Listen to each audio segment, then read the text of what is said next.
काळवडलेला आहे, थोडा चेहरा निराश दिसतो आहे. निराश दिसणाऱ्या चेहऱ्याकडे शुकदेवाने पाहिलं आणि राजाला विचारलं, का रे राजा, आज जरा तो जास्त चिंतातूर आहेस, जास्त जरा निराश दिसतो आहेस, कशाची चिंता आहे तुला? परीक्षित महाराज म्हणतायत, गुरुदेव, आज माझ्या शेवटच्या जाण्याचा दिवस आहे, आज माझ्या मृत्यूचा दिवस आहे. मृत्यूचा दिवस आहे म्हणून मरणाला घाबरतो का रे? राजा परीक्षितीने उत्तर दिलं, गुरुदेव, भागवताची कथा जर 7 दिवस ऐकली असेल तर मरणाची भीती कधीच वाटणार नाही. मरणाची भीती घालवायची असेल तर भागवताची कथा ऐकावी लागेल. भागवताची जी काही 10 लक्षणं आहेत ना, पण सुरुवातीला चर्चा करतो त्यावेळेला भयमुक्त जीवन हे सुद्धा भागवताचं लक्षण आहे. भागवत ऐकणारी माणसं काळाला सुद्धा घाबरत नाहीत. महाराज, काय घाबरायचं त्या काळाला? परीक्षित महाराज म्हणतात, मी मरणाला घाबरत नाही, मला मरणाची चिंता नाही. चिंता फक्त या गोष्टीची आहे की माझा मृत्यू होण्याच्या अगोदर मला भगवंताचं दर्शन घडेल की नाही याची मला चिंता आहे. कैमी उद्धार पावेन, कै कृपा करील नारायण, ऐसे तुम्ही सांगा संत जन, करा समाधान चित्त माझे. आता माझा उद्धार होईल, मला भगवंत दर्शन घडेल का याची चिंता आहे. पुन्हा एक गोष्ट सांगतो, माणसाच्या जीवनामध्ये कशाची चिंता करायची नाही. चिंता करायचीच असेल तर भगवंताच्या प्राप्तीची चिंता करा. मी तर असं म्हणेल, भगवंताच्या प्राप्तीची चिंताही करायची नाही, भगवंताचं चिंतन एवढं करत राहायचं की तो भगवान परमात्मा आम्हाला कधीच कुठल्याच गोष्टीची चिंता करू देणार नाही. गुरुदेवांना सांगतात, गुरुदेव, मला मरणाची भीती नाही, मला मरणाचं दुःख नाही, फक्त चिंता या गोष्टीची आहे की मरणाच्या अगोदर देव भेटतो की नाही. काही माणसं मरणाला घाबरली नाहीत, नव्हे नव्हे मरणाला तो सुद्धा आनंदाने सामोरं गेली. आपल्या सर्वांना माहित आहे, भारत देशाच्या स्वातंत्र्याच्या इतिहासामध्ये भगतसिंग नावाचे क्रांतिकारक होऊन गेले. ज्या वेळेला भगतसिंगाला इंग्रजांनी फाशी दिली, फाशीचा दोर आता चढवणार आहेत, त्यांना फासावर देणार आहेत, भगतसिंगजी उभे आहेत आणि फासावर जात असताना भगतसिंगजी हसत आहेत. हसत असताना तिथल्या त्या सैनिकांनी, त्या पोलिसांनी विचारलं भगतसिंगांना, का हो, 2 मिनिटांमध्ये तुम्हाला फाशी देणार आहे आणि तुम्ही मरणार आहात, तरी तुम्ही हसत आहात? भगतसिंगाने फार उत्तर दिलं, मी जर रडत रडत गेलो तर या देशातले अनेक तरुण वीर मरणाला घाबरतील, देशाच्या स्वातंत्र्याच्या लढ्यापासून दूर जातील. मग माझ्या सर्व तरुण बांधवांना सांगायचं आहे, अरे रडत पडत जगण्यापेक्षा हसत हसत भारत मातेसाठी जर काम आलं तर आपल्या जीवनाचं सार्थक झालं. भगतसिंग हसत हसत फासावरती गेले. पण आजही कुठलाही राष्ट्रीय उत्सव आपण भगतसिंगाचा जय जयकार केल्याशिवाय साजरा करत नाही. रडत रडत जगण्यापेक्षा हसत हसत जगा. जीवनामध्ये रडायचं नाही, प्रापंचिक सुखासाठी, प्रापंचिक दुःखासाठी तर अजिबात रडायचं नाही. फक्त एका गोष्टीची चिंता करायची, देव भेटेल की नाही. परीक्षित महाराज चिंतातूर आहे, शेवटचा दिवस आहे आणि जर आज मला भगवंताचं दर्शन घडलं नाही, जर भगवान परमात्मा जर मला नाही मिळाले तर माझ्या आयुष्याचा घात होणार आहे, नुकसान होणार आहे. शुकदेवाने राजा परीक्षितेला सांगितलं, राजा काळजी करू नको, भागवताची कथा तुला नक्कीच तुझा उद्धार केल्याशिवाय राहणार नाही. भागवतावर आपला एवढा भाव असावा, एवढी श्रद्धा असावी, माझा विश्वास आहे 7 दिवसामध्ये भागवत आपल्यामध्ये बदल घडवतो. बसलेली माणसं शंका घेतील की मग भागवत ऐकणारा आणि भागवत न ऐकणारा त्याच्यातला फरक सांगतो. भागवत ऐकणाराही मरतो आणि भागवत न ऐकणाराही मरतो. मग काही जण म्हणतील मग भागवत ऐकणाराही मरणार असेल, न ऐकणाराही मरणार असेल तर मग ऐकून फायदा काय? फक्त दोन्हीतला फरक सांगतो. भागवत ऐकणारा कशा पद्धतीने मरतो आणि भागवत न ऐकणारा कशा पद्धतीने मरतो. छोटच प्रसंग सांगतो, लक्ष द्या. एक मांजर आहे, मांजर माहितीये तुम्हाला? मांजर माहितीये ना बाळा? मांजर माहितीये तुला? मांजर असं म्हणतात की मांजर आडवी आल्यावर काम होत नाही, असं म्हणतात त्या मांजरीला. उग बदनाम केलं मांजरीला. मी पुन्हा एकदा सांगतो, मांजर आडवी येऊ द्या, काम होतात. माणसं आडवी आल्यावरच काम होत नाहीत. मांजरीपेक्षा हे माणसं विचित्र आहेत. ती मांजर त्या उंदराला पकडते, लक्ष द्या. उंदराला पकडल्याच्या नंतर ते मांजर असे उंदराला घेऊन ते लांब जाते. ते उंदराला पकडल्याच्या नंतर त्याची अवस्था बघा, ते रक्त सांडलेलं, ते अंगाचे सगळे लचके ओढलेले, ते उंदीर लक्षात आला ना, त्या मांजरीच्या तोंडातला उंदीर लक्ष द्या. काही दिवसानंतर तीच मांजर आपल्या पिलाला जन्म देते आणि पिलाला जन्म दिल्याच्या नंतर तिला माहित होतं, बोक्याला जर कळलं इथे मांजर आहे तर तो बोक्या मांजरीच्या पिलाला व्यवस्थित जगू देत नाही, म्हणून ते मांजर आपल्या पिलाला संरक्षित व्यवस्थित चांगल्या जागेवर ठेवण्याकरता ती घेऊन जाते. आणखी पुढे बोलू का? जुन्या काळातही बोक्यांचा धोका होता, सध्याच्या काळामध्येही माजलेल्या बोक्यांचा धोका आहे. बरोबर आहे? अशा माजलेल्या बोक्यापासून आपल्या आपल्या लेकरांना वाचवा. समाजामध्ये असे माजलेले भरपूर बोके आहेत, त्यांनी आमच्या कितीतरी लेकरांचं जीवन उद्ध्वस्त केलं, कितीतरी लेकरांचा जीव घेतला. मायबाप अशा बोक्यापासून सावध राहणं आणि अशा माजलेल्या बोक्यापासून आपल्या बाळांना, आपल्या पिलांना समजावणं आणि त्यांना व्यवस्थित सांभाळणं हे तुमचं माझं सर्वांचं कर्तव्य आहे. पाहतोय आपण महाराज, सध्याच्या काळामध्ये अशा काही घटना घडल्या, तुम्ही वाचली असेल ती मालेगावची दुर्घटना. बापासोबत भांडण व्हावं म्हणून त्या व्यक्तीने एका चिमुकल्या लेकराचा बळी घ्यावा. हे माजलेले बोके नाही तर काय हो. पण अशा बोक्यापासून आपली लेकरं सांभाळली पाहिजे, आपल्या लेकरांची काळजी आपण घेतली पाहिजे. ती मांजर आपल्या पिलाला एका जागेवरून दुसऱ्या जागे घेऊन जाते. घेऊन जात असताना ती कशी नेते हो? खांद्यावर कशी नेते? तोंडात धरून नेते. बरोबर आहे? ज्या तोंडाने उंदीर नेला त्याच तोंडाने ते पिलू नेते.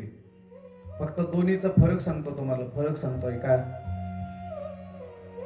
पिलाला नेताना एवढाही वरखडा ओढू देत नाही आणि उंदराला नेताना मात्र त्याचे हाल बेहाल करून नेते.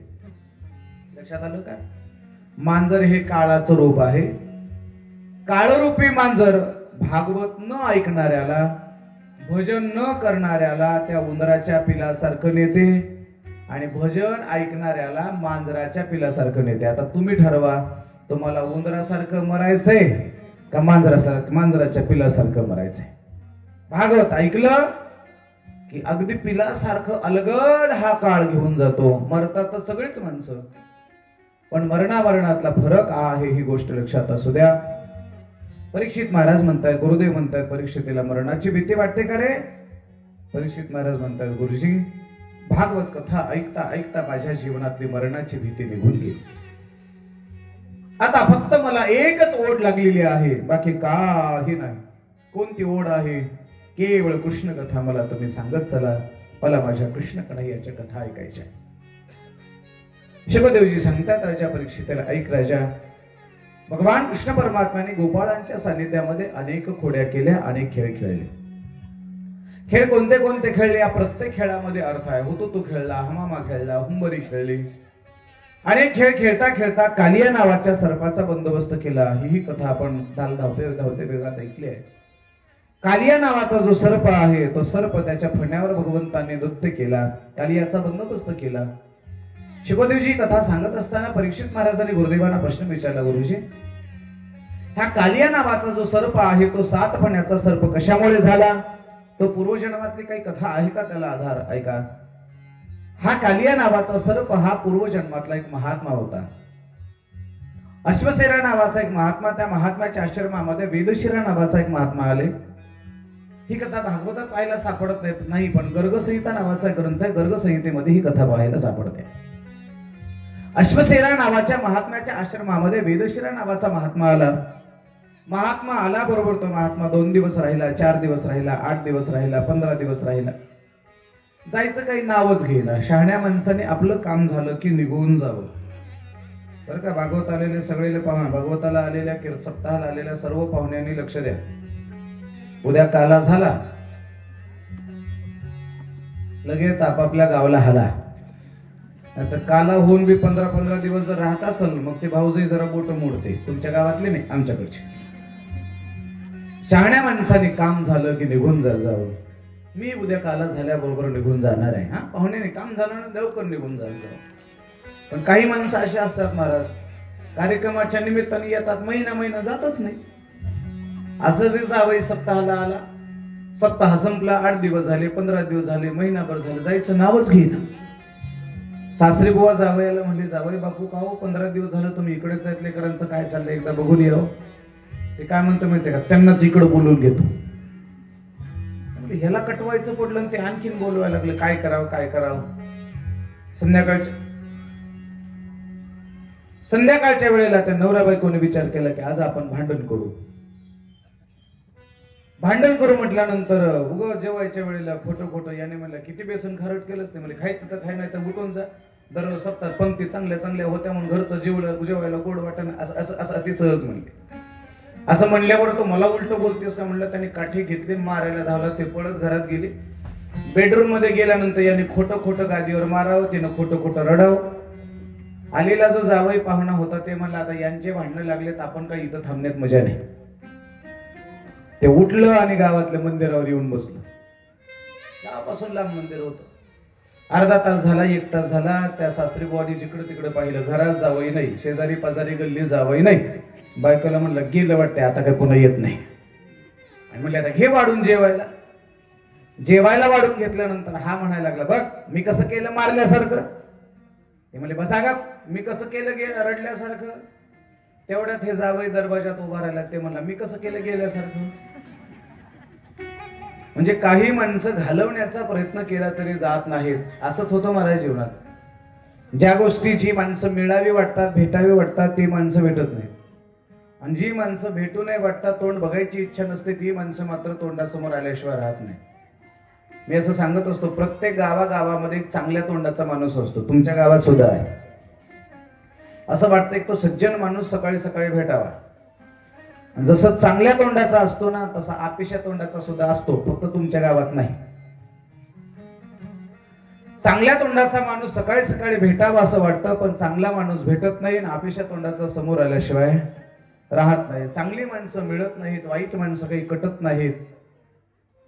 तो जायचं काही नावच घेना तो महात्मा. 2 दिवस झाले, 4 दिवस झाले, 8 दिवस झाले, 15 दिवस झाले, जायचं नावच घेना.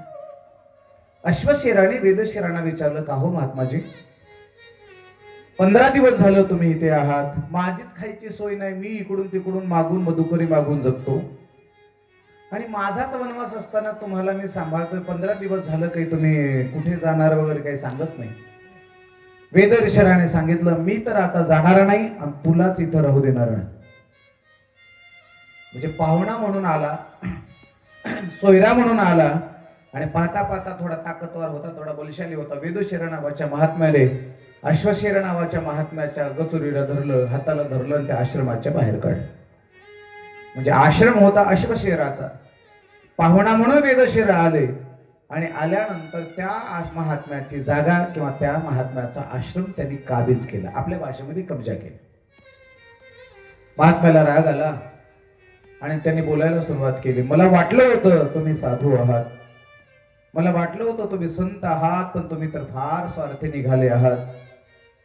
तुमचं लक्षण दिसणं साधू सारखं आहे, पण तुमचं वागणं किंवा तुमचं लक्षण हे एखाद्या सर्पासारखं आहे, सापासारखं आहे.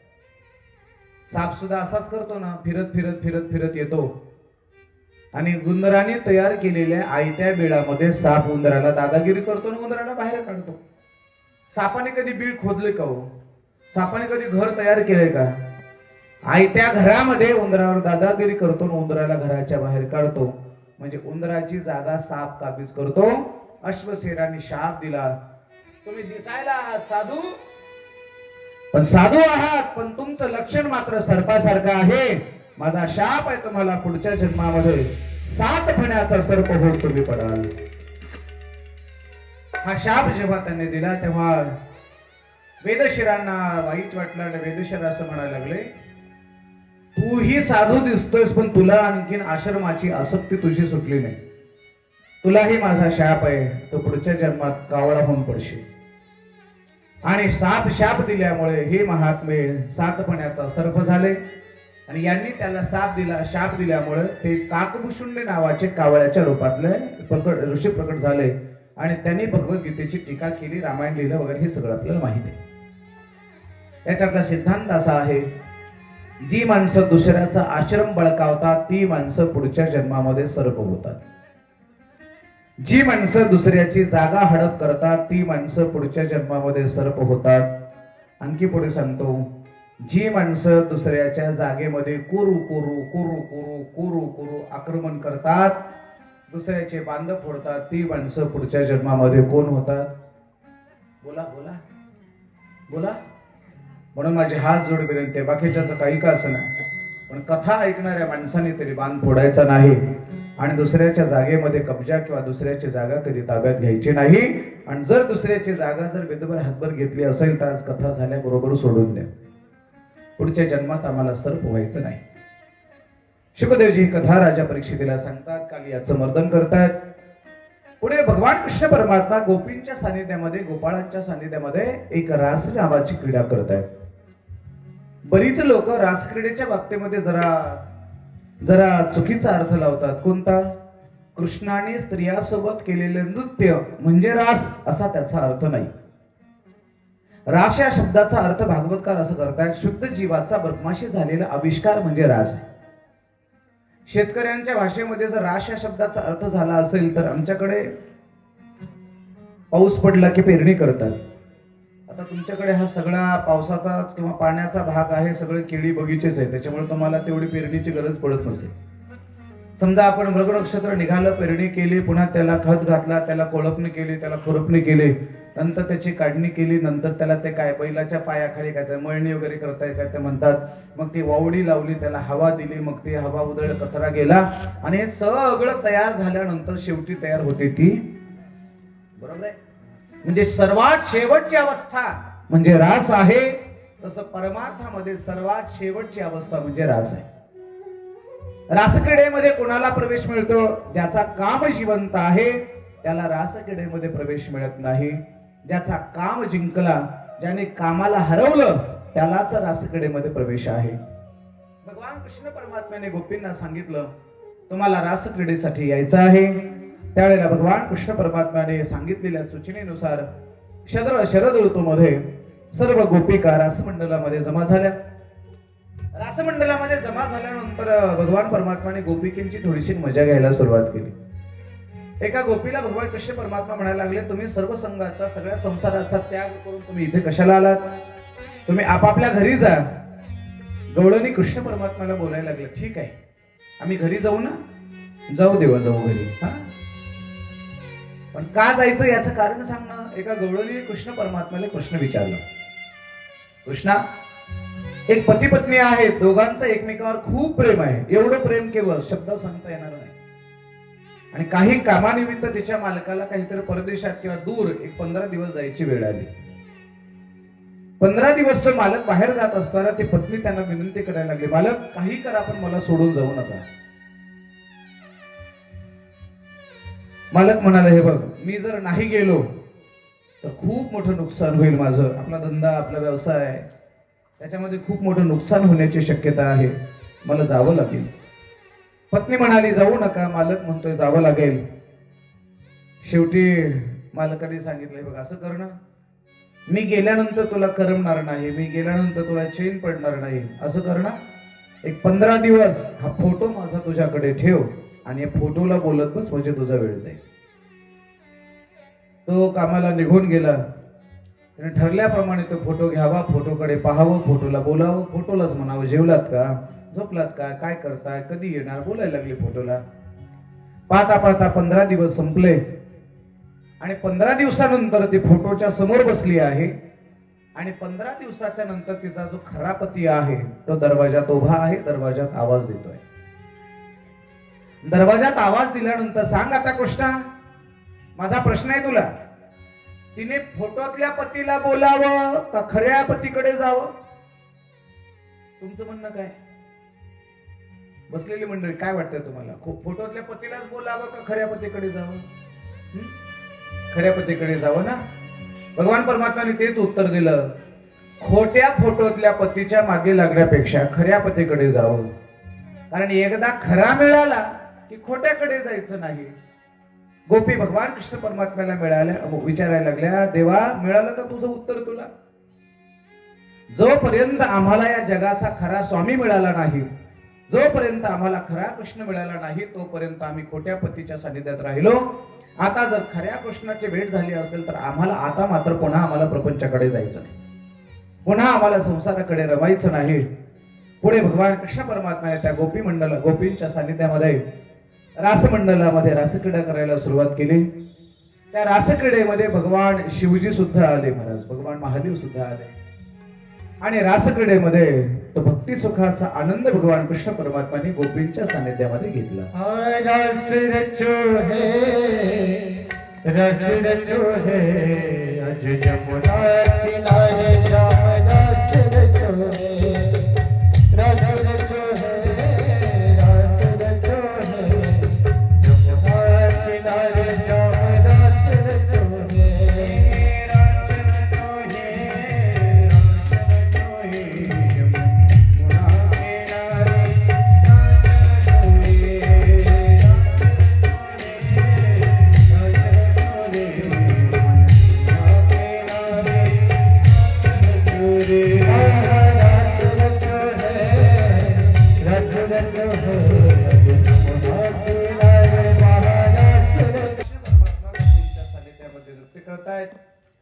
रासमंडलाचा अतिशय आनंद गोपींच्या जीवनामध्ये झाला आणि त्यानंतर गोपींच्या जीवनामध्ये प्रचंड मोठं दुःख आलं. लक्षात ठेवा, कधी कधी माणसाच्या जीवनामध्ये अति जास्त जर आनंद आला ना, जास्त आनंद आला की समजायचं या आनंदाच्या पाठीमागे काही ना काही दुःख येणार आहे.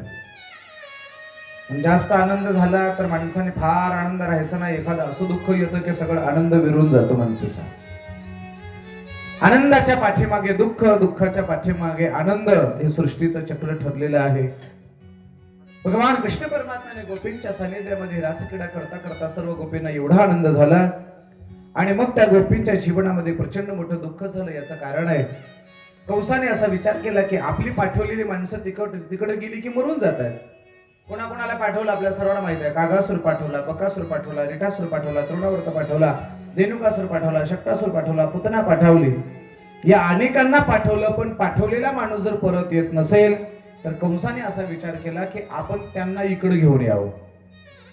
इथे शंका येण्यासारखी आहे की अनेकांना मारायला पाठवलं पण कंस इकडे का आला नाही. याचं कारण आहे, कंसाला राधेने शाप दिला होता, पुन्हा जर गोकुळाच्या दिशेने येशील आणि कृष्णाविषयी जर वाईट बोलशील तर या राधेशी गाठ आहे. आणि राधेच्या धमकीला घाबरून कंस गोकुळाकडे कधीच येऊ शकत नव्हता, आला नव्हता. अनेकांना पाठवलं तरी आपली माणसं तिकडे मरतायत. मग कृष्ण आणि बलरामाला घेऊन आणण्यासाठी अक्रूर महर्षींना बोलावलं. अक्रूर कोण आहेत? अक्रूर हे स्वफल्क ऋषी आणि गांधिनी देवी यांचे सुपुत्र आहेत. नात्याने अक्रूराचं आणि वसुदेवाचं नातं हे चुलत भावाचं होतं आणि अक्रूर महर्षी वसुदेवाचे चुलत भाऊ लागत असल्यामुळे भगवान कृष्ण परमात्म्याचं आणि अक्रूराचं नातं हे चुलत्या पुतण्याचं होतं. म्हणून भगवान कृष्ण परमात्मा अक्रूराला अक्रूर चाचा म्हणत होते. चुलत्याला चाचा म्हणण्याची पद्धत आमच्या धर्मशास्त्रामध्ये आहे. चाचा म्हणायला परवानगी आहे, चुलतीला चाची म्हणण्याची परवानगी आहे, आंटी म्हणण्याची परवानगी नाही. आंटी कधीच म्हणायचं नाही. कोणी असेल म्हणत असेल तर बंद करा.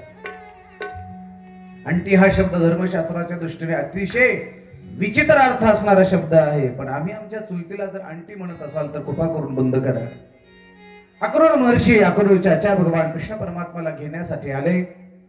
आल्यानंतर नंदबाबाने त्यांचं स्वागत केलं. कसं काय आलात बोला. अक्रूराने सांगितलं, कंस महाराजाने खूप मोठ्या मुष्टियुद्धाचं आयोजन केलं आहे आणि या युद्धामध्ये तुमच्या 2 बाळांना सहभागी करण्याकरता मी घेऊन जाण्यासाठी आलोय. नंदबाबांना याचा आनंद झाला, पण यशोदेला मात्र दुःख झालं. आपल्या मुलाला जर एखादी मोठी संधी मिळत असेल आणि मोठ्या संधीसाठी मुलगा जर लांब जात असेल तर बापाला आनंद होतो, पण आईला दुःख होते. बापाच्या प्रेमातला आणि आईच्या प्रेमातला फरक सांगतो. बापाला असं वाटतं की घरी न राहता पोरग कुठेही नांदेडला, पुण्याला, मुंबईला शिकायला असावं, पण शिकलं पाहिजे. आईला असं वाटतं की नाही शिकलं तरी चालेल, चटणी भाकरी खाईल, पण माझं लेकरू माझ्या जवळ असलं पाहिजे. हा प्रेम आईच्या बापाच्या प्रेमातला फरक आहे.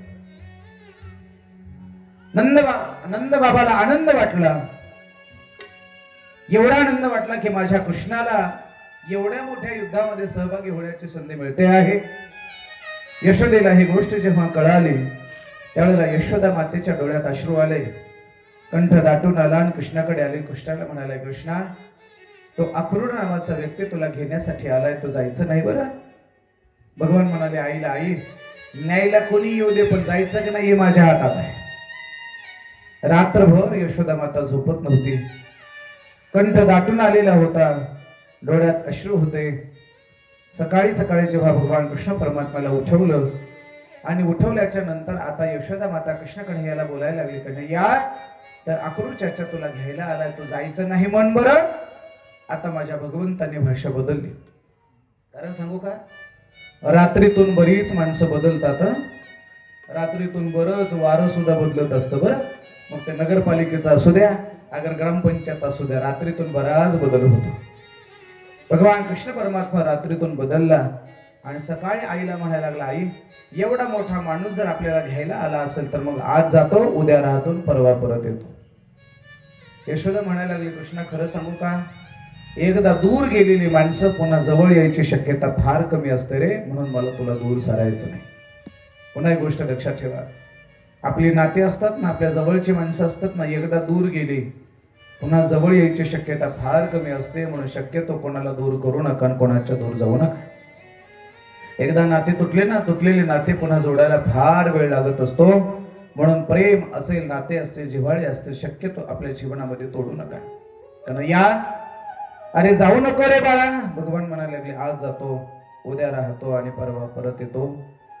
पाहता पाहता पाहता ही वार्ता गोकुळामध्ये पसरली आणि गोकुळामध्ये गेल्याच्या नंतर एका गवळणीने दुसरीला, दुसरीने तिसरीला सांगितली आणि त्या सर्वच्या सर्व गवळणी नंदबाबाच्या महालामध्ये जमा झाल्या. आणि जमा झाल्यानंतर त्या यशोदेला विचारायला लागल्या, हे या नंदाच्या गणे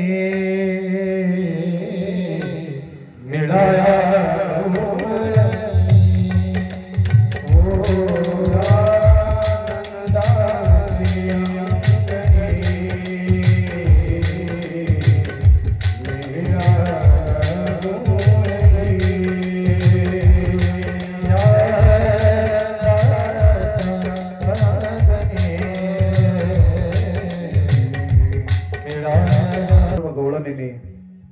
यशोदेला विचारलं, यशोदे कशासाठी हा रथ आलाय सांग ना. यशोदेने सांगितलं, कृष्ण कन्हैयाला घेऊन जाण्यासाठी आलाय. ऐका मायबाप, कृष्ण परमात्मा जात असताना केवळ नंद बाबा रडत नव्हते, केवळ यशोदा रडत नव्हती, तर अख्खं गाव रडत होतं. पुन्हा एक गोष्ट सांगू, जन्माला येणं आमच्या हातात नाही पण जगणं मात्र आमच्या हातात आहे. कबीर महाराज फार सुंदर बोलतात, जब हम पैदा हुए, ज्या वेळेला आम्ही जन्माला आलो सगळी माणसं हसत असतात, आपण रडत असतो. ऐसी करणी कर चले, असं काहीतरी करा की जगाने आमच्यासाठी रडलं पाहिजे आणि आम्ही हसत हसत गेलं पाहिजे. जगाचा मालक भगवान कृष्ण परमात्मा जात असताना सर्व लोक रडत होते मायबाप. स्त्रिया रडत होत्या, पुरुष रडत होते. आणखी पुढे सांगू, माणसं रडतील यात नवलाची गोष्ट नाही, जनावर सुद्धा रडत होते. भगवान कृष्ण परमात्म्याला गायीची आठवण झाली, गायीकडे गेले. सकाळपासून गायीच्या समोर चारा होता, गायीच्या समोर पाणी होतं. गायी चाराही खात नाहीत, पाणीही पित नाहीत. कृष्ण परमात्म्याने जवळ येऊन डोक्यावरून हात फिरवला आणि गायीने विचारलं, का चारा खात नाही सांगा ना तुम्ही, का पाणी पित नाही सांगा ना. गोमातेने विचारलं, कृष्णा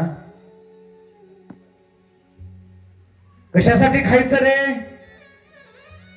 पाणी कशासाठी प्यायचं, चारा कशासाठी खायचा. कृष्णाने सांगितलं, जगण्यासाठी खावं लागते. गवळणी म्हणायला लागल्या, मग जगायचं कशासाठी. आम्हाला सांभाळणारा कृष्ण जर आमच्यापासून दूर जात असेल तर आमच्या जगण्याला काही अर्थ नाही. आता आम्हाला जगण्याची इच्छा नाही, आम्ही चाराही खाणार नाहीत, आम्ही पाणी पिणार नाही. चांगली माणसं जात असताना गायी रडायला लागल्या. अख्ख गोकुळ रडतय, सर्वांच्या डोळ्यात अश्रू आहे.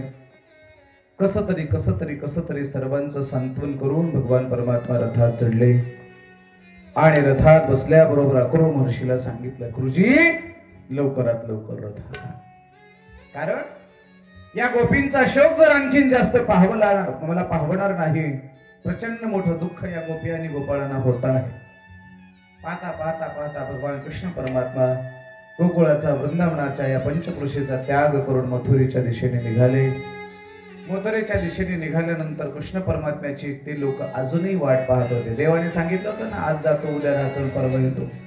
पुन्हा एक गोष्ट सांगतो, भगवान परमात्मा म्हणताना म्हणाले परवा येतो, पण पुन्हा आयुष्यात परत कधी परत इकडे आले नाही बरं का. एकदा पुढे गेले की ते पुढेच जातात. भगवान कृष्ण परमात्मा निघून गेले. गोकुळातले लोक वाट पाहत होते. कशी वाट पाहत होते सांगू का देवाची? देवाची कशी वाट पाहत होते? का गोकुळात जन्माला आला? किती प्रेम होतं गोकुळातल्या लोकांचं सांगतो तुम्हाला. देवाची वाट कशी पाहावी लागते तो प्रसंग सांगतो तुम्हाला. बाळक तू उठ रे, तू उठ. हा तू ये इकडे. दोघं तिघ जण या रे. उठा तुम्ही तिघ जण उठा. या इकडे पुढे या. तू ये रे, उठ रे बाळक. तू उठ. असं लाईन मध्ये उभं राहा. लाईन मध्ये असं लाईन मध्ये सरांनी इकडे माझ्याकडे तोंड करायचं. माझ्याकडे नाही ते तिकडे तोंड करा. तिकडे तोंड. हा असं. हा असं असं असं. लाईन मध्ये उभं राहायचं. ऐका आता, तुमची आता धावण्याची स्पर्धा घेणार आहे मी. धावण्याची म्हणजे पळायची. हा मी 1 2 3 म्हणणार. हा 3 म्हणल्याबरोबर असं पळायचं. ऐका, असं इकडून पळायचं, धावायचं. ऐकून घ्या इकडं. असंच तिकडे जायचं.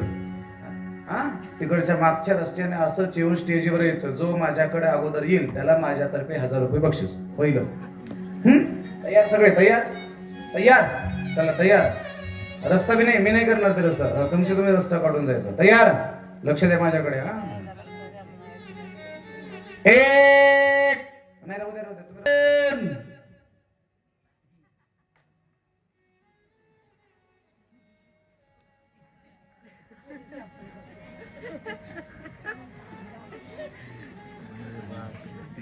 बसा खाली. पैसे देत असतो नाही तुम्हाला. विनोदाचा विषय नाही. या लेकराने आणि तुम्ही सुद्धा 3ची वाट कशी पाहिली? सगळे प्राण, सर्व शरीर आपण कानामध्ये एकत्रित केलं. जशी आपण 3ची वाट पाहिली ना, 3ची, तशी वाट माझ्या गोपी आणि गोपाळांनी भगवान कृष्ण परमात्म्याची पाहिली. एवढं प्रेम असावं लागतं महाराज देवाच्या भेटी बाबतीत, तेव्हा भगवान परमात्मा भेटतो. उग कुठेही जन्माला येतो.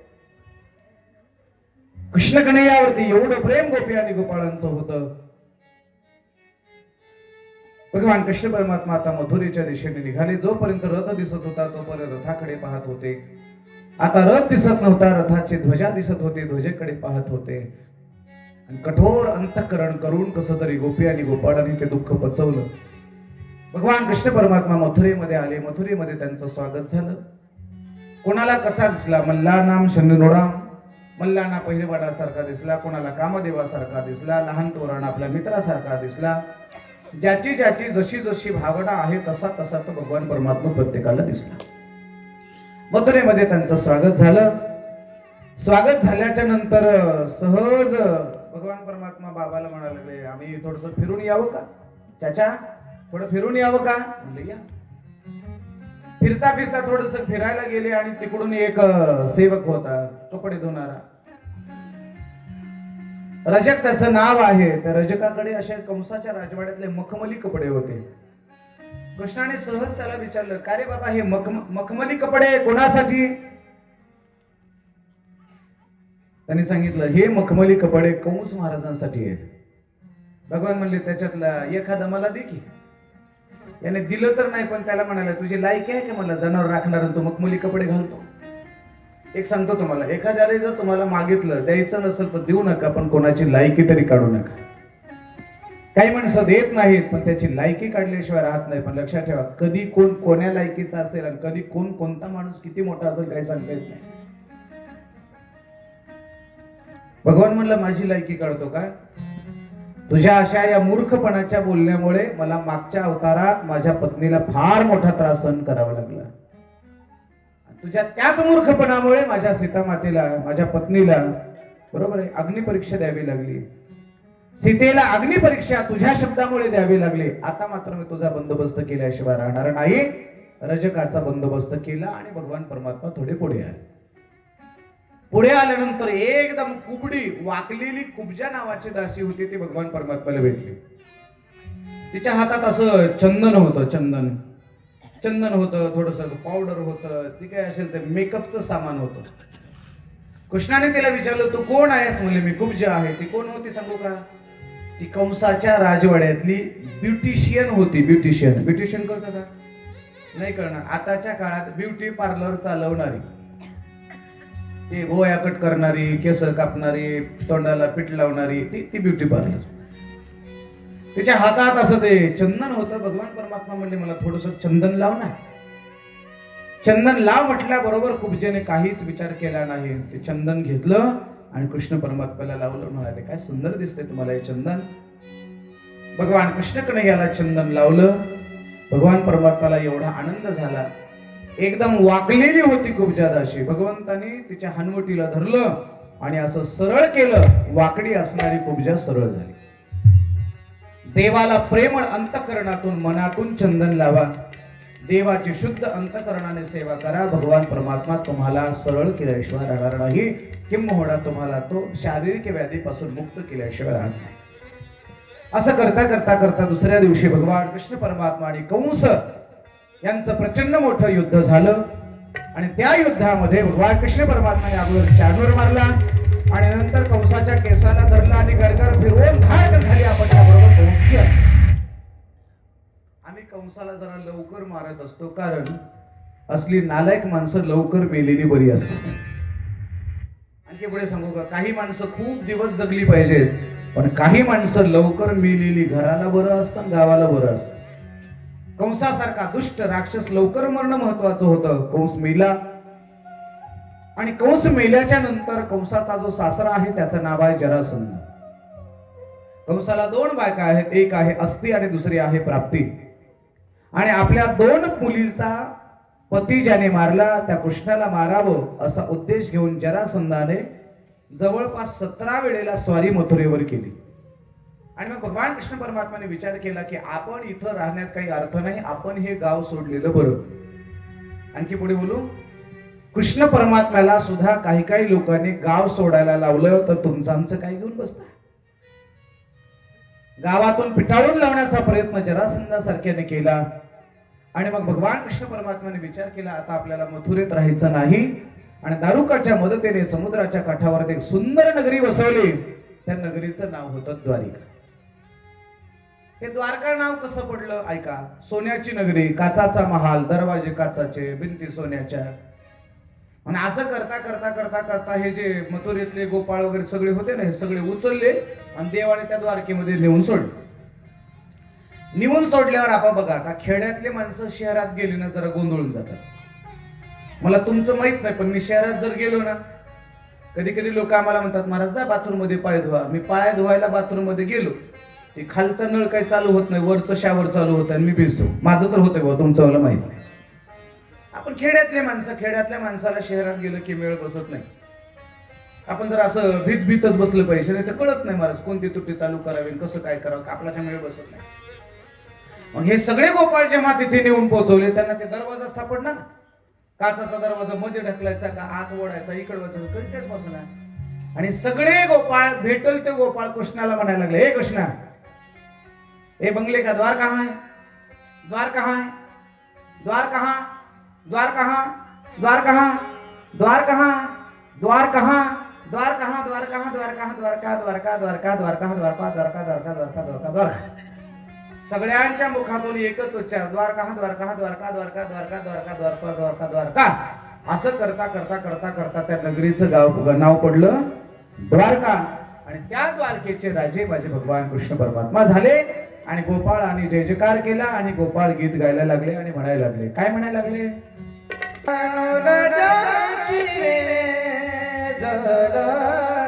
कृष्ण सिंहासनी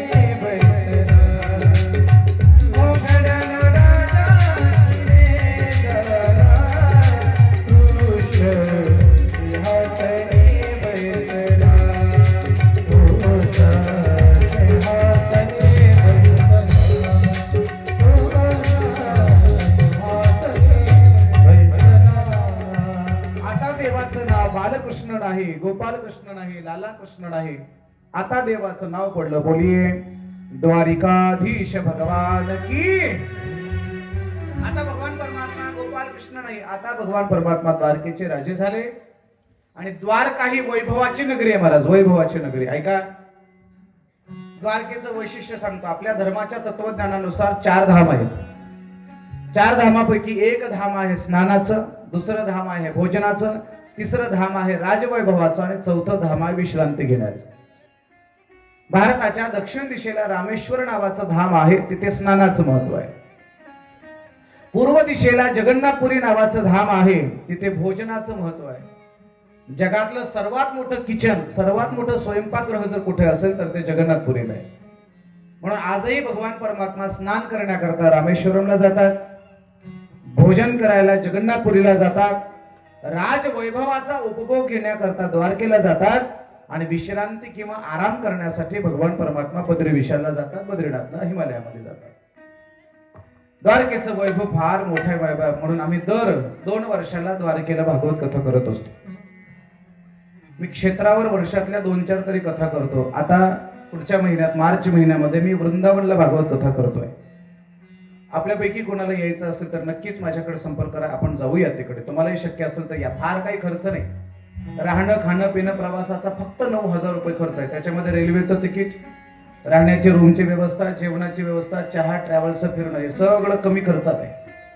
वृंदावनला मार्च महिन्यात कथा आहे. आम्ही मे महिन्यामध्ये आम्ही द्वारकेला जाणार. द्वारका ही राजवैभवाची नगरी आहे. ज्यांना शक्य आहे त्यांनी जरूर या. आपण आपल्या गावात कथा ऐकली, कधीतरी अशा क्षेत्रावर जाऊन सुद्धा दर्शन केलं पाहिजे, कधीतरी क्षेत्रावर जाऊन सुद्धा कथा ऐकल्या पाहिजे. द्वारकेचं वैशिष्ट्य आहे, द्वारकेच्या मंदिरावरचा जो झेंडा आहे तो झेंडा दिवसातून 5 वेळेला बदलला जातो. 5 वेळेला 5 वेळेला झेंडा बदलला जातो आणि एका वेळेला झेंडा बदलण्याचा खर्च कमीत कमी 2.5 ते 3 लाख रुपये. त्याची ती मिरवणूक, पूजा, सर्व ब्राह्मण दक्षिणा, ते भोजन वगैरे सगळं. मी 2011-12ला सर्वात पहिल्यांदा द्वारकेला गेलो होतो आणि माझी इच्छा झाली की आपणही मंदिरावरती ध्वज चढवावा. 2012ला मी तिथल्या वर्षाच्या नंतरची तारीख मिळेल. दिवसातून 5 वेळेला, वर्षात 365 आणि 4 वर्षाचा काळ. विचार करा काय वैभव आहे. द्वारकेला काही आमचा मेळ बसला नाही, मग आम्हाला पुन्हा जगन्नाथपुरीला मंदिरावरती झेंडा चढवण्याचं सौभाग्य तुम्हा सर्वांच्या आशीर्वादाने प्राप्त झालं. द्वारका ही राजवैभवाची नगरी आहे, सोन्याची नगरी आहे. भगवान परमात्मा द्वारकेचे राजे झाले.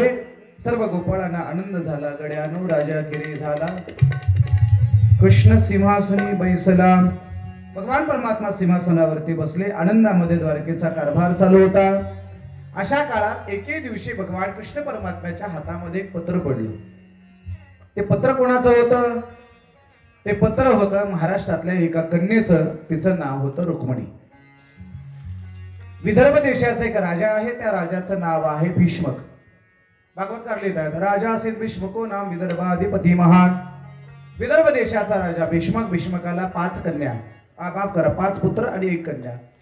रुक्मी, रुक्मरथ, रुक्मकेश, रुक्ममाली, रुक्मबाहू आणि रुक्मिणी हे भीष्मकाचे पुत्र आहेत. त्यापैकी रुक्मी नावाचा जो थोरला मुलगा होता त्याने आपल्या बहिणीचा विवाह शिशुपाळासोबत ठरवला होता. शिशुपाळाने सांगितलं मला भगवान कृष्ण परमात्म्याशी विवाह करायचा आहे आणि 7 श्लोकाचं एक पत्र लिहिलं आणि सुदैव नावाच्या ब्राह्मणाच्या मदतीने ते पत्र भगवान कृष्ण परमात्म्यापर्यंत नेऊन पोहोचवलं. 7 श्लोकाच्या पत्रापैकी पहिला श्लोक असा आहे, श्रुत्वा गुणान भुवन सुंदर. हे भगवान, मी तुमच्या पराक्रमाच्या कथा ऐकल्या आहेत. माझ्या अभ्यासानुसार आपण त्रिभुवनातले सर्वात सुंदर आहात. आजपर्यंत रुक्मिणीने कृष्णाला पाहिलं नव्हतं. काळा आहे का, गोरा आहे, उंच आहे का, ठेंगणा आहे, फक्त ऐकलं होतं. ऐकून जे केलं जातं, गुणावर जे केलं जातं ते प्रेम असतं आणि शरीरावर जे केलं जातं ते वासना असते. आपल्या पराक्रमाच्या कथा मी ऐकल्या आहेत. मी आपल्यावर मनोमन प्रेम करते. माझ्या भावाने माझा विवाह शिशुपाळासोबत केलेला आहे, पण मला मात्र तुमच्याशी विवाह करायचा आहे. तुम्ही काहीही करा, माझं हरण करून मला घेऊन जा. नाही नेलं तर मी व्रत करून माझ्या शरीराचा त्याग करेल. असं हे 7 श्लोकाचं जगातलं पहिलं प्रेमपत्र जर कोणी लिहिलं असेल तर ते रुक्मिणीने लिहिलं. कृष्ण परमात्म्याच्या हातात ते पत्र पडलं आणि पत्र पडल्याबरोबर भगवान परमात्मा गालातल्या गालात हसले. का हसले? देवाने विचार केला, मी दिसायला एवढा सावळा, काळा भोर, रुक्मिणी गोरीपान, दिसायला सुंदर या रुक्मिणीने मला पसंत केलंच कसं काय? पण पुन्हा भगवान मनातल्या मनात म्हणले, काले है तो क्या हुआ. हा, हे पाठ आहे तुम्हाला. चला, भगवान कृष्ण परमात्माने ते पत्र पाहिलं, म्हणून आनंद झाला. धावत धावत भगवान परमात्मा आले, रुक्मिणीचं हरण केलं आणि रुक्मिणी मातेसोबत भगवान परमात्म्याचा पहिला विवाह झाला. तो विवाह आपण काल लावला. शुकदेवजी कथा सांगत असताना परीक्षित महाराज विनंती करतात, गुरुजी मी तर असं ऐकलंय की देवाचे 16,108 विवाह झाले. कसे झाले ऐका. सतराजित नावाचा राजा आहे. त्या सतराजिताकडे सेमंतक मणी होता. तो सेमंतक मणी दररोज 8 भार सोने द्यायचा आणि तो सेमंतक मणी कृष्णाने मागितला, तो दिला नाही. मग एके दिवशी प्रसेन तो सेमंतक मणी घेऊन जात असताना एका सिंहाने त्यावर प्रहार केला. तो मणी घेतला. पुढे अस्वलाने त्यावर प्रहार केला. अस्वल घेऊन ते मणी शोधायला लागलं, खेळायला लागलं. कृष्ण परमात्माची चर्चा सगळीकडे झाली. सेमंतक मण्यासाठी प्रसेनाला मारलं. म्हणजे भगवान परमात्माला सुद्धा लोकांनी कलंक लावला. लोकांनी कृष्णासारख्याला सुद्धा कलंक लावायला सोडलं नाही, तर तुम्हा आम्हा सारख्याचं काय घेऊन बसता. हा समाज कधीच कुणाला कलंकित करायचं सोडत नाही बरं का. कोणालाही कलंक लावतात. कृष्णाला कलंक लावला. बलराम दादा आला आणि कृष्णाचे कान धरले. आणि पुन्हा सांगतो, लहान्या भावाला जर काही कलंक लागत असेल तर मोठ्या भावाने त्याचा कान धरला पाहिजे आणि भावाला सावध केलं पाहिजे. हे खरं बंधू प्रेमाचं नातं आहे. कृष्णा सगळीकडे तुझ्या नावाचा बोबट आहे. भगवान परमात्मा तिथून निघाले. त्या अस्वलाचा उद्धार केला आणि त्याची जी कन्या होती ती कन्या आहे, तिचं नाव आहे जांबुवती. या जांबुवतीचा स्वीकार भगवान परमात्म्याने केला. हा झाला देवाचा दुसरा विवाह. कोरिया सदा शुभम भवतु शुभमंगल सावधान. आणि या जांबुवतीच्या पोटी जन्माला आलेला सांब नावाचा पुत्र कृष्ण परमात्म्याच्या वंशाच्या यदुवंशाच्या नाशाला कारण झाला. सतराजिताचे संबंध बिघडले म्हणून सतराजिताची जी कन्या आहे सत्यभामा, त्या सत्यभामेसोबत देवाचा विवाह लावून दिला. पुढे नागनजिते आहे, भद्रा आहे, कालिंदी आहे, अशा 8 पट्टराने आहे. भौमासुराने 16,100 मुली पकडून आणल्या होत्या. त्यांच्याशी त्याला विवाह करायचा होता. भगवान परमात्माने भौमासुराला मारलं. 16,100 मुली आपल्या घरी पाठवून दिल्या. मायबापांनी मुलींना घरात घेतलं नाही. तुम्ही घरातून गेलात, भ्रष्ट झालात, आता आम्ही घरात घेणार नाही. एकदा मुलगी जेव्हा घरातून निघून जाते तेव्हा मायबाप पुन्हा त्या मुलीला घरात घेत नाहीत. माझ्या समोर बसलेल्या माझ्या सर्व तरुण भगिनींना माझी हात जोडून विनंती आहे, आयुष्याच्या शेवटच्या श्वासापर्यंत आपल्या माहेरचं, आपल्या बापाचं घर जर आपल्याला उघडं राहावं असं वाटत असेल तर आई बापाच्या विरोधात जाऊन कुठला निर्णय घेऊ नका. तुम्ही घरातून निघून गेलात, आता आम्ही तुम्हाला घरात घेणार नाहीत. मुलीने विचार केला, मायबाप घरात घेत नाही, होणारा नवरा मेला, आता काय करावं. सर्व मुलींचा मोर्चा गेला भगवान कृष्ण परमात्म्याकडे आणि भगवान परमात्म्याला म्हणायला लागले, आम्हाला पती हवा आहे, आम्हाला पती द्या. भगवान परमात्मा म्हणे, एवढीच इच्छा आहे ना तुमची, काळजी करू नका. आजपासून तुम्ही माझ्या बायका, मी तुमचा पती. या झाल्या 16,100 आणि त्या 8 अशा एकूण 16,108. कळलं का. सहज मिळाल्या म्हणून केल्या. उगाच जास्त डोकं लावू नका पुरुष मंडळी. नाहीतर काही काय माणसं म्हणतात कृष्णाला 16,108 आम्ही असं काही विचार करू नका. कृष्णाला 16,108 होत्या, तुम्ही 2-4 करा, माझा त्याला विरोध नाही. फक्त 1 करा. कृष्णाने पुतनेच्या स्तनातलं विष पिलं, तुम्ही 1च इंद्रिलची बाटली प्या, लग्नाचं नंतर बघू. कृष्ण परमात्म्याच्या अलौकिक चरित्राची बरोबरी करायची नाही. असं करता करता कृष्णकडे याचा आनंदाचा काळ जात होता. मग भागवताच्या दशमस्कंदाच्या उत्तरार्धामध्ये मला वाटतंय 80 आणि 81 क्रमांकाच्या 2 अध्यायामध्ये अतिशय महत्वाची कथा येते, ती म्हणजे सुदाम चरित्राची कथा. एक 5 मिनिट सुदाम चरित्र सांगून मी समारोपाकडे येणार आहे. कोण होता सुदामा. सुदामा हा सौराष्ट्राचा रहिवासी आहे, गुजरात मधला रहिवासी आहे. हा सुदामा श्री गुरु सांदीपनी ऋषींच्या आश्रमात कृष्ण परमात्म्या सोबत शिकायला होता. आता सांदीपनीचा ऋषींचा आश्रम कुठे आहे आपल्या सर्वांना माहित आहे. 12 ज्योतिर्लिंग आहेत. 12 ज्योतिर्लिंगापैकी महाकालेश्वर नावाचं ज्योतिर्लिंग आहे, ते म्हणजे उज्जैनला. या उज्जैनला महाकालेश्वराच्या बाजूला क्षिप्रा नावाची नदी आहे आणि या क्षिप्रा नदीच्या काठावरती सांदीपनी ऋषींचा आश्रम आहे. आणि या सांदीपनी ऋषींच्या आश्रमामध्ये भगवान कृष्ण परमात्मा आणि सुदामा सोबत शिकायला होते. काळाच्या प्रवाहामध्ये सुदामा अतिशय गरीब होता आणि कृष्ण परमात्मा हा द्वारकेचे राजे झाले. सुदाम या शब्दाचा अर्थ आहे सु म्हणजे चांगला, दाम म्हणजे पैसा. सुदाम्याच्या पत्नीचं नाव होतं सुशीला. सु म्हणजे चांगली, शील म्हणजे चारित्र्य. जिचं चारित्र्य चांगलं आहे ते सुशीला आहे आणि ज्याच्या प्रपंचामध्ये कष्टाचा, प्रामाणिकपणाचा पैसा आहे तो सुदाम आहे. अतिशय गरीब परिस्थिती होती महाराज सुदाम्याची. एवढी गरिबी आता सांगायला मला वेळ नाही. एवढी गरिबी महाराज 2-2 दिवस, 4-4 दिवस सुदाम्याने उपाशी राहावं. 2-2 दिवस लेकराने उपाशी राहावं. 8-8 दिवस सुदाम्याच्या पत्नीने सुशीलेने उपाशी राहावं. सुशीलेला आयुष्यात केवळ एकच साडी मिळाली, दुसरी साडी मिळाली नाही. सुदाम्याला आयुष्यामध्ये केवळ एकच धोतर होतं, फाटले की त्याला गाठ बांधावे. पाहता पाहता धोत्राला गाठी का गाठीचं धोतर हेच कळत नव्हतं.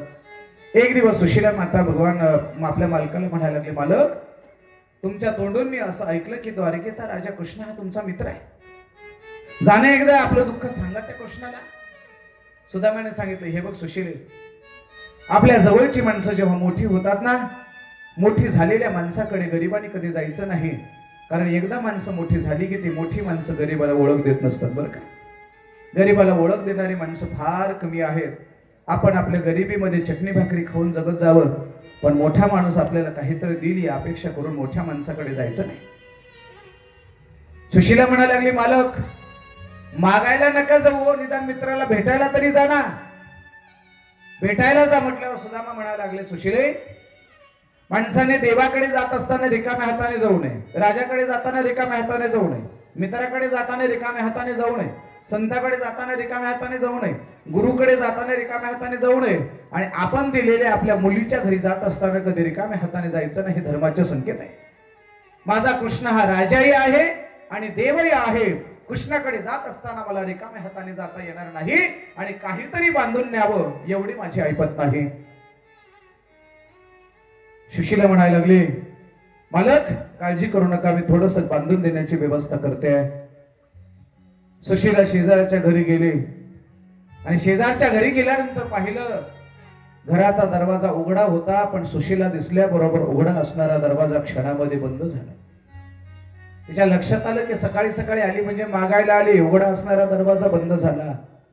या देशामध्ये कितीतरी माणसं अशी आहेत, गरीब माणूस समोर दिसला की दरवाजा बंद करून घेतात आणि ज्याला गरज नाही त्याला काही पाहिजे का म्हणून विचारतात. अरे, ज्याला काही गरज नाही त्याला पाहिजे का म्हणून विचारण्यापेक्षा ज्याला खरी गरज आहे त्याला मदत करा, हा सुद्धा एक परमार्थ आहे. गरिबी वाईट असते महाराज. सुशीलेने पाहिलं, आपल्याला पाहिल्याबरोबर मीने दरवाजा बंद केलाय. खाली मान घातली, डोळ्यातून अश्रू आले. सुशीला परत फिरली, दुसऱ्या घरी गेली, पण मजबुरी आहे, पोटभर धान्य घ्यायचं होतं ना. शेजारच्या घरी गेली, शेजारच्या काकूला आवाज दिला, काकू, पोटभर धान्य द्याल का? तिने सांगितलं, दिलं असतं, पण 15 दिवस झालं शेरभर गहू नेलेत. अगोदर पहिलं खातं नील कर, अगोदर उसने आणलेले गहू, उसने लिहिलेले गहू परत आणून दे, मग उसने नाही. सुशीलेने खाली मान घातली, पूर्ण गाव फिरलं महाराज, मोठभर धान्य सुद्धा मिळालं नाही. आणि मग सुशीलेला कळलं की आपल्याकडे नसलं की जगाकडे नसतं. बघा आता, तुमच्याकडे असल्यानंतर सगळेच म्हणतात काही लागलं तर सांगा, पण खरी गरज जेव्हा तुम्हाला पडते ना, तेव्हा मागून पापा होणाऱ्या वेळेला पैसे कोणी काही ना काही कारण सांगतात. मग आपल्याला कळतं की आपल्याकडे नसलं की जगाकडे नसतं. पण शहाण्या माणसाने कधी कोणाला मागायचं नाही. पूर्ण गाव फिरली, गाव पोटभर धान्य सुद्धा मिळालं नाही. एका सात्विक माऊलीला तिची दया आली आणि विचारलं, काय सुशीले, सकाळपासून गावात फिरतेस, काही अडचण आहे का? सुशीलेने सांगितलं, माझा स्वामी, माझा मालक जगाच्या मालकाला भेटायला द्वारकेला जाणार आहे आणि द्वारकेला जाण्यासाठी मोठभर धान्य पाहिजे, द्याल का तुम्ही? तिने दिले. तिने घरी नेलं आणि घरी नेल्याच्या नंतर पोहे पाहुण्यासाठी चांगले पोहे करून उरलेला जो खालचा चुरा असतो ना, तो चुरा त्या सुशीलेला दिला. सुशीलेला एवढा आनंद झाला महाराज, एवढा आनंद झाला. कारण सांगू, श्रीमंताच्या घरात कशाला किंमत आहे मला माहित नाही, पण गरीबाच्या घरामध्ये मात्र मात्रेला सुद्धा सोन्यापेक्षा जास्त किंमत असते. श्रीमंत माणसं अन्न टाकून देत असतील, पण गरीब माणसं कधी ताटात अजूनही उष्ट ठेवत नाहीत.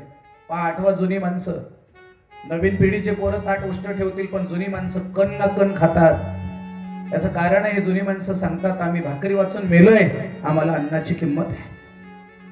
गरीबाला रुपयाची किंमत असते, श्रीमंताला कधी पैशाची किंमत नसते. मायबाप, चाळलेल्या पोह्याचा सुरा सुद्धा तिला सोन्यापेक्षा जास्त मौल्यवान वाटला आणि तो पोह्याचा चुरा त्या सुशीलेने घरी आणला, तो व्यवस्थित केला आणि त्याचं गाठोडं बांधलं आणि आपल्या मालकाकडे दिलं.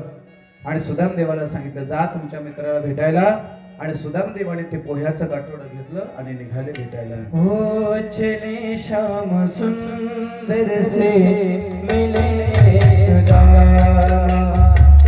चले श्याम सुंदर से मिले सुदामा, चले श्याम सुंदर से मिले सुदामा, चले श्याम सुंदर से मिले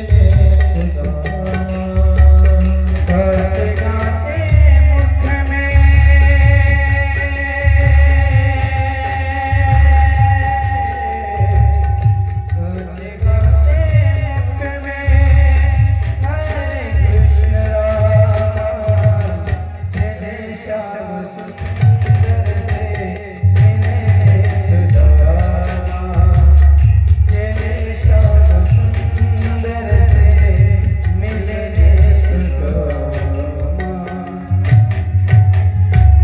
चले श्याम सुंदर से मिलने सुदामा जाके जाके मुख में हरे कृष्ण रामा. कृष्ण कन्हैयाचं भजन करता करता सुदामा निघाले. 4 दिवसापासून उपाशी आहे महाराज. स्वतः उपाशी आहे पण पोहे कृष्णाला खाऊ घालायचे. काय त्याग आहे. आजही गरीब घरातली माणसं देवाला खाऊ घातल्याशिवाय, देवाला नैवेद्य समर्पित केल्याशिवाय भाकरी खात नाहीत. माहिती एक पाय उचलतोय पुन्हा चालणं होत नाही, कसा तरी काठीचा आधार घेतोय. सुदामदेव जेव्हा सुदामपुरीच्या बाहेर निघाले ना, आज सुदामपुरी जर कोणता असेल, पोरबंदर नावाचं जे ठिकाण आहे ते पोरबंदर म्हणजे सुदामपुरी आहे. याच पोरबंदरला महात्मा गांधीजींचा जन्म झाला. सुदामपुरीतून सुदामदेव जसे बाहेर निघाले, देवाला लक्षात आलं की माझ्याकडे निघालाय. भगवंताने तिथून उचललं, द्वारकेच्या वेशीवरून आणून पोहोचवलं. तुम्ही फक्त देवाकडे जायला निघा, भगवान परमात्मा आपोआप नेतो. फक्त घरातून निघणं महत्वाचं आहे. द्वारकेच्या वेशीवरपर्यंत सुदामा आले. पाहता पाहता एक जणाला विचारलं, हो तो द्वारकेचा राजा कृष्ण, त्यांचा महाल कुठे आहे, त्यांचं घर कुठे आहे. हे फाटक्या कपड्यातल्या सुदामाकडे पाहिल्यावरती लोक हसायला. कसं तरी पडत रडत पडतो सुदामा भगवान कृष्ण परमात्म्याच्या महालापर्यंत आले. आणि महालापर्यंत आल्यानंतर जे दरवाजातले द्वारपाळ होते, ते दरवाजातले द्वारपाळ काही त्याला सोडायला तयार नाहीत. सुदामा त्या द्वारपाळांची प्रार्थना करतोय आहे. देखो देखो ये गरीबी का हाल, कृष्ण के दर पे विश्वास लेके आया हूँ. मेरे बचपन का है मेरे यार, सोच करके आस लेके आया हूँ. अरे द्वारपालो कन्हैया से कह दो, इधर पे सुदामा गरीब आया है. इधर पे सुदामा गरीब आया है.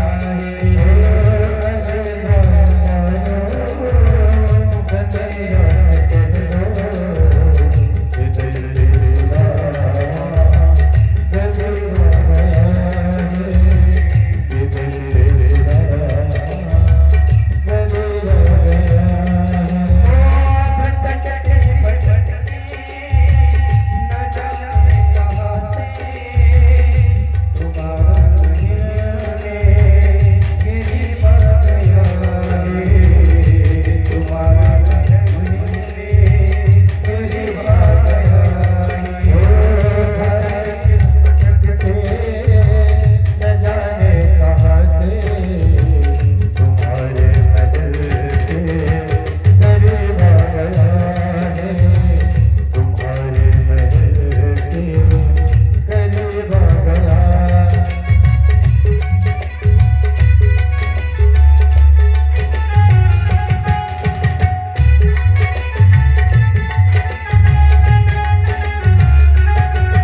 द्वारपाळ काही सोडत नाहीत. शेवटी द्वारपाळाला दया आली. भगवान कृष्ण परमात्मा कडे निरोप गेला. राजाधिराज भगवान कृष्ण की जय हो. आपको मिलने के लिए कोई तो सुदाम नाम का व्यक्ति आया है. सुनते ही दौड़े चले आए मोहन, लगाया गले से सुदामा को मोहन, हुआ रुक्मणी को बहुत ही अचंबा, मेहमान कैसा अजीब आ गया है. धावत धावत जगाचा मालक भगवान परमात्मा सिंहासनावर उडी टाकून येत आहे. एवढ्या जोरात धावत आले आणि दरवाजातल्या सुदामाला कडकडून मिठी मारली आणि जगाच्या मालकाने सुदामाला स्वतःच्या खांद्यावर उचलले आणि स्वतःच्या सिंहासनावर बसवले. सोन्याच्या सिंहासनावर सुदामा बसलाय आणि सुदामाच्या पायाजवळ जगाचा मालक बसलाय.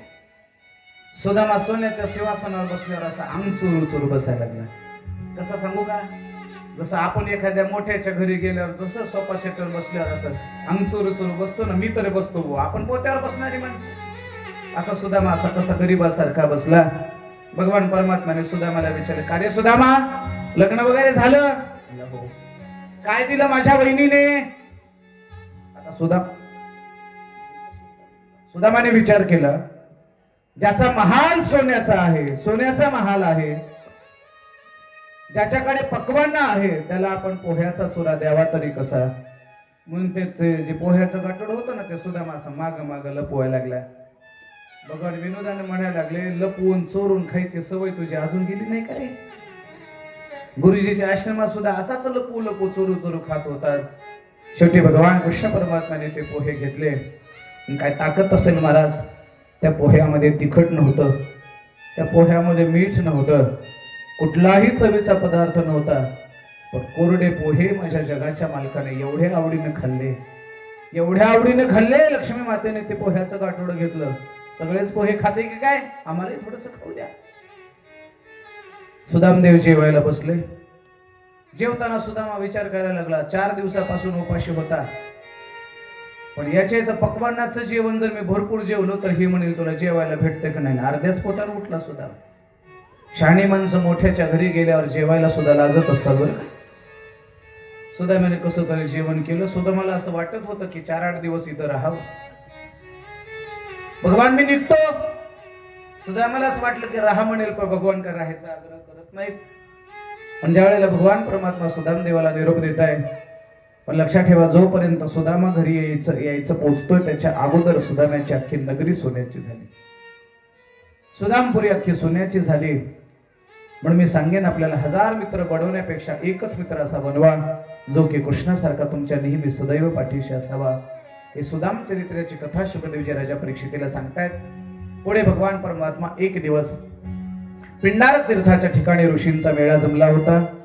आणि ऋषींचा मेळा जमल्यानंतर भगवान कृष्ण परमात्म्याचा पुत्र, त्याचं नाव आहे सांब, या सांबाने एका गरोदर स्त्रीचा वेश धारण केला आणि गरोदर स्त्रीचा वेश धारण करून त्या ऋषींना विचारायला लागला, सांगा म्हणले मला मुलगा होईल का मुलगी होईल. ऋषींच्या लक्षात आलं, मोठ्याचं घरचं लेकरू आहे पण नालायक आहे. कधी कधी मोठ्याच्या घरी सुद्धा एखादं नालायक लेकरू जन्माला येतं आणि त्या मोठ्या कुळाचा घात करतं. म्हणून विशेषतः मोठ्या घराने आपल्या लेकराकडे विशेष लक्ष देण्याची गरज असते. मोठ्याच्या कुळा जन्माला आलंय पण नालायक आहे.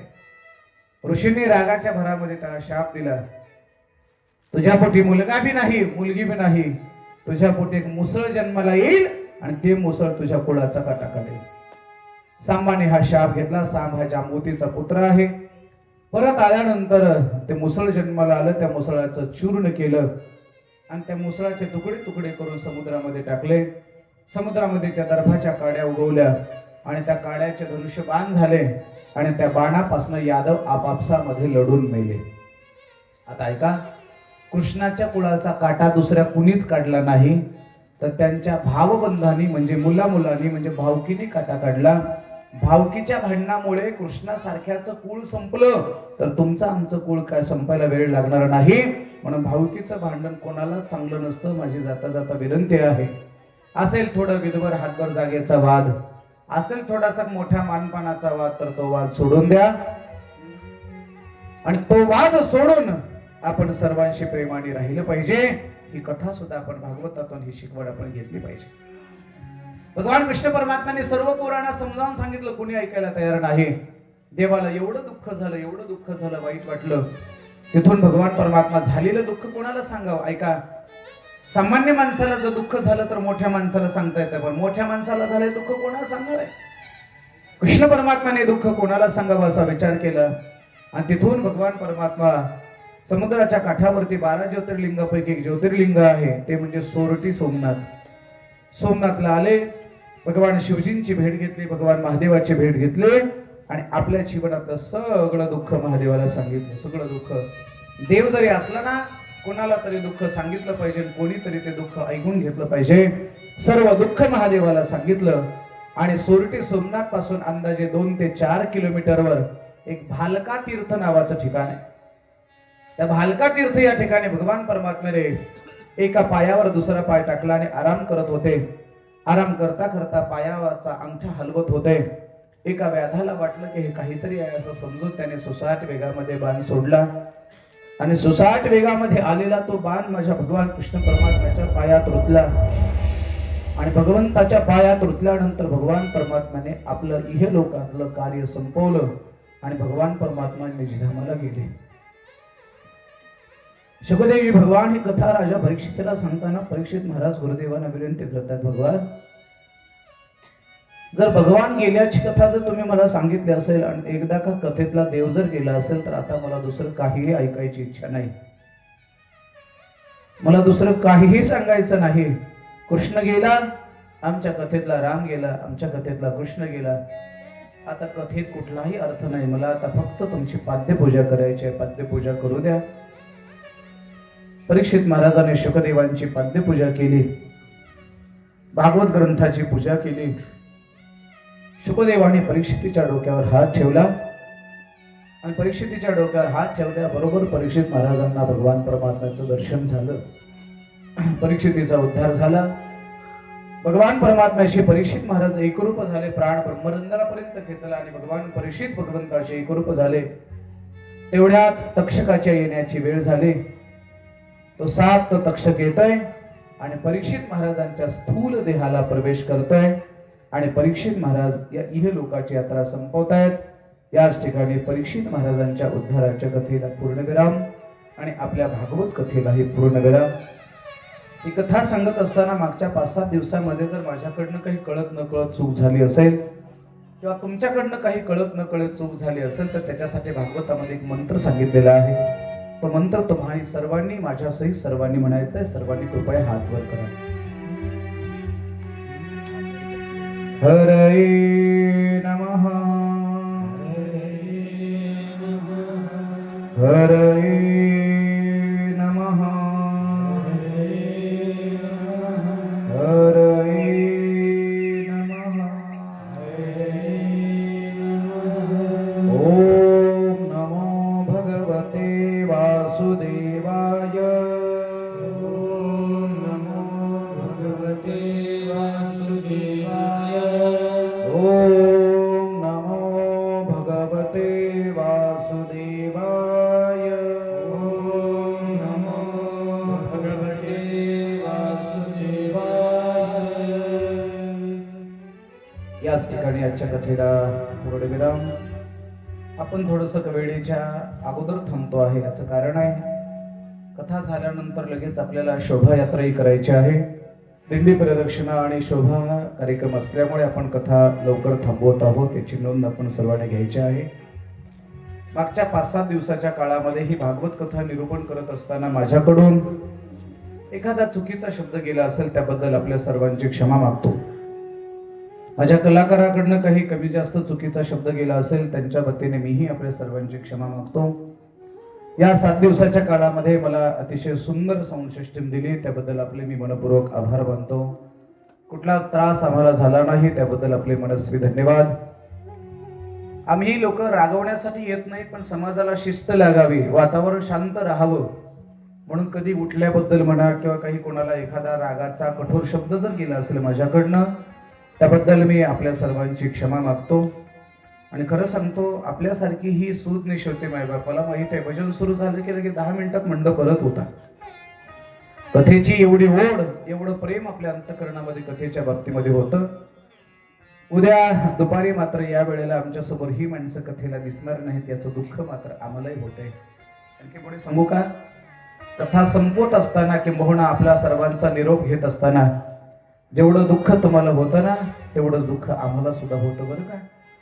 फक्त एक गोष्ट लक्षात असू द्या, तसं पाहिलं तर हा भाग, हा परिसर, हे गाव माझ्यासाठी अतिशय नवीन होते. पण आमचे परममित्र श्री हरिभक्तीपरायण नरवडे सरांनी ही तुमची माझी भेट घालून दिली. नांदेडला जेव्हा हॉस्टेलच्या निमित्ताने काही विद्यार्थ्यांचं ऍडमिशन करण्याकरता मी सरांच्या संपर्कात असायचो, त्यांची आमची भेट घालून दिली. ते म्हणजे महाराष्ट्रामध्ये सगळ्यात चांगला क्लास ज्यांचा चालतोय तो RCC क्लास. माझे मोठेगावकर सर आमचे चांगले मित्र आहेत आणि मोठेगावकर सरांचा भाचा श्रीमान नरसिंगजी कोले तेही माझे चांगले मित्र आहेत. नांदेड परिसरात आलो की आमची नेहमी बैठक असायची, नेहमी चर्चा व्हायची. योगायोगाने एका ऍडमिशनच्या निमित्ताने, हॉस्टेलच्या ऍडमिशनच्या निमित्ताने नरवडे सरांची आमची भेट झाली आणि त्या ओळखीमुळे तुम्हा सर्व भाविकांच्या दर्शनाचा योग माझ्या पदरात आला. मी सरांचे मनपूर्वक धन्यवाद मानतो, त्यांचे आभार मानतो. आणि पुन्हा एक गोष्ट सांगतो, थोडं थांबा गड्या, थोडं 5 मिनिट थांबा, चहाला थोडं थांबा. आपल्या सर्वांची रजा घेत असताना माझ्याकडनं जर काही कळत नाही, 5 मिनिट थांबा, फक्त संपलं आपलं. माझ्याकडनं कळत न कळत जर काही चूक झाली असेल त्याबद्दल आपल्या सर्वांची क्षमा मागतो. कधी कधी समाजाला शिस्त लागावी म्हणून एखादा कठोर शब्द आम्ही उच्चारतो, याचा अर्थ आम्ही एवढे कठोर असतो असंही नाही बरं. म्हणून लक्षात ठेवा, कोठारी गाव आणि कोठारी परिसरामध्ये जेव्हा केव्हा आमचं कुठेही येणं होईल त्यावेळेला मला वेगळी ओळख सांगायची गरज नाही. नुसतं तुम्ही कोठारी जरी म्हटलात तर आपली ओळख नक्कीच मी ठेवण्याचा प्रयत्न करेन. आणि जाता जाता एकच मागणं आहे, माझ्या संपूर्ण माझ्या आया बहिणी, माझ्या माता माऊल्या, आपण सर्व पुरुष मंडळी फक्त आम्हाला बाकी काही द्या अगर नका द्या, भागवत कथा करण्यासाठी आशीर्वाद आणि शुभेच्छा मात्र आपण द्याव्यात अशी मनोमन अपेक्षा करतो आणि याच ठिकाणी थांबतो. पुन्हा एक गोष्ट सांगतो, कळत न कळत काही चूकभूल झाली असेल तर क्षमा करा अशी विनंती करतो. आणि 7 दिवसाचं हे मिलन, 7 दिवसाचा सहवास याच ठिकाणी आपला थांबतो आहे, संपतो आहे. ओ मिलन 7 दिन का तुम्हारा हमारा, मिलन 7 दिन का हमारा तुम्हारा, मिलन 7 दिन का तुम्हारा हमारा, मिलन 7 दिन का तुम्हारा और ये जिंदगी तो मिले दोबारा, रहे जिंदगी तो मिले दोबारा, मिलन 7 दिन का हमारा तुम्हारा, मिलन 7 दिन का हमारा तुम्हारा, मिलन 7 दिन का तुम्हारा, मिलन 7 दिन का हमारा तुम्हारा,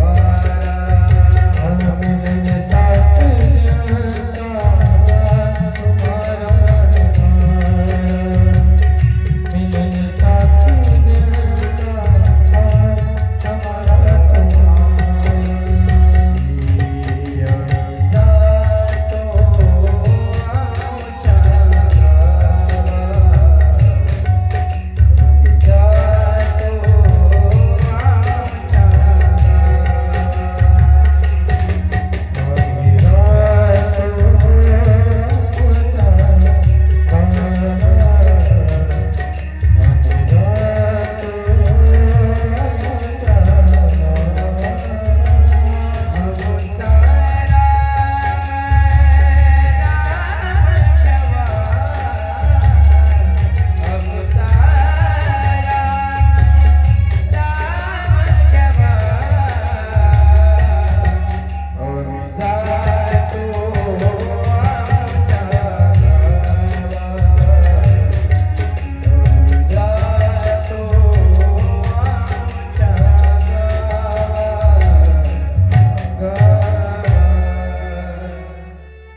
कथा विश्राम. कथा संपली हे सांगत असताना तुमचा जसा कंठ दाटून येतोय ना, तसाच आमचाही कंठ दाटून येतो. आम्ही कथाकार असलो तरी शेवटी आम्ही माणसं आहोत, आम्हालाही भावना आहे. खूप प्रेम आपण या 7 दिवसाच्या काळामध्ये कथेला दिलं, त्याबद्दल आपल्या सर्वांचे मी मनपूर्वक आभार मानतो आणि याच ठिकाणी थांबतो. संयोजकांच्या काही सूचना असतील, काही सत्कार असेल तर आपण करून घ्याव्यात. पुढच्या सूचना ज्या काही असतील ते सांगतील. लगेच आरती होईल. आरती झाल्यानंतर 10 मिनिटांमध्ये ज्यांना ग्रंथाची पूजा करायची आहे ज्यांना ग्रंथाचं दर्शन करायचं आहे, मी कधीच कोणाला दक्षिणा मागत नाही. तुम्ही पाहिलं असेल 7 दिवसात कधी तुम्हाला म्हटलं का ग्रंथाला ही आणा दक्षिणा आणा? अजिबात नाही. आपला तो स्वभाव नाही. जर यथाशक्ती कोणाला देण्याची इच्छा असेल तर देऊ शकता, नाही द्यायची नसेल तर काही नाही. ग्रंथाला नमस्कार करा आणि पुढे जा. फक्त विनंती आहे, एकाने हळदी कुंकू वाहत बसला तर आपल्याला पुढच्या कार्यक्रमाला उशीर होईल. हळदी कुंकू वाहण्यापेक्षा फक्त ग्रंथाला नमस्कार करा, दर्शन करा, पुढे जा, म्हणजे आपले पुढचे सर्व कार्यक्रम वेळेमध्ये पार पडतील. बोला.